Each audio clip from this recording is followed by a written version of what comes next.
এটা আপনাদের অনুভূতির কথা জানতে চাচ্ছি। জি, ধন্যবাদ আপনাকে।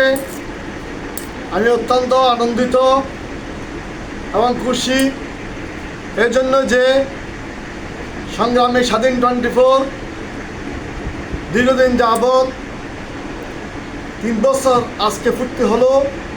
এই সংগ্রামী স্বাধীন 24 বাংলাদেশের আনাচে কানাচে, যেখানে অন্যায়, যেখানে অবিচার, যেখানে সংঘাত, যেখানে নারী নির্যাতন, যেখানে মাদক কারবারিদের কারবার চলছে, এই সমস্ত বিষয়ে সংগ্রামী স্বাধীন 24 অগ্রণী ভূমিকা পালন করেছে।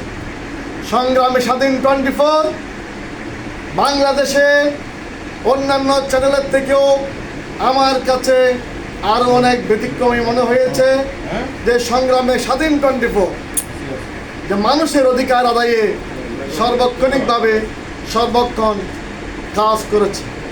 এই সংগ্রামে স্বাধীন 24-এ যারা কাজ করে, বিশেষ করে আমাদের কামাল ভাই, যে আপনারা যে আছেন, যে আমাদের উপদেষ্টা মণ্ডলী সাহেবের যিনি এখন বক্তব্য রাখলেন, সবাই আমরা সুন্দরভাবে এই চট্টগ্রামে সংগ্রামী স্বাধীন 24-এর পক্ষে, সংগ্রামী স্বাধীন 24-এ আমরা কাজ দেখে অত্যন্ত আনন্দিত। অনেকে আমাদেরকে জিজ্ঞাসা করে যে সংগ্রামে স্বাধীন 24 সাহসিকতার সহিত যে ক্রাইম রিপোর্টগুলো করে, যে অন্য অন্য বিশেষ করে চ্যানেলগুলো সেই রকমের ভাবে অতটুকু সাহসের কথা সহিত এইভাবে কাজ করে না। এইগুলো হচ্ছে যে journalist, socialism and constitution, people Republic of Bangladesh, democracy is relative, একটার সাথে একটা রিলেটিভ। সেই কারণে গণতন্ত্র রক্ষা করতে হলে সংবাদ প্রয়োজন এবং গণমাধ্যম প্রয়োজন। গণমাধ্যম কর্মীদেরকে অনেক সময় অনেকে ভয়ভীতি প্রদর্শন করে, অনেক সময় গণমাধ্যম কর্মীদেরকে বিভিন্ন রিপোর্ট, সত্য রিপোর্ট করতে গিয়েও যে তাদেরকে বিভিন্নভাবে হয়রানি করে। এটা আমরা কিছুদিন যাবৎ দেখে আসতেছি। গণমাধ্যম কর্মীদের ভয় ফেলে চলবে না। আমরা আছি, উপদেষ্টা মণ্ডলীরা আছি, আইনজীবীরা আমরা আছি।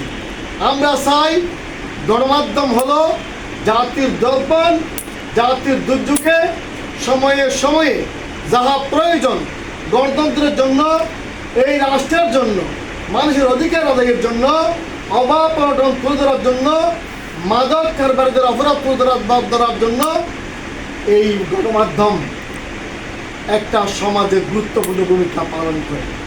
সেই গণমাধ্যমগুলোর মধ্যে সংগ্রামে স্বাধীন 24 হলো একটি অন্যতম।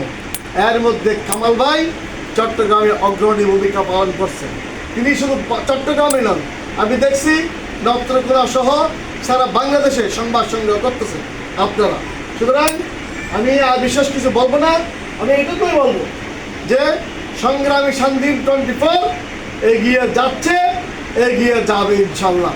আমরা আপনাদের সাথে আছি এবং থাকবো ইনশাল্লাহ। ধন্যবাদ আপনাদের।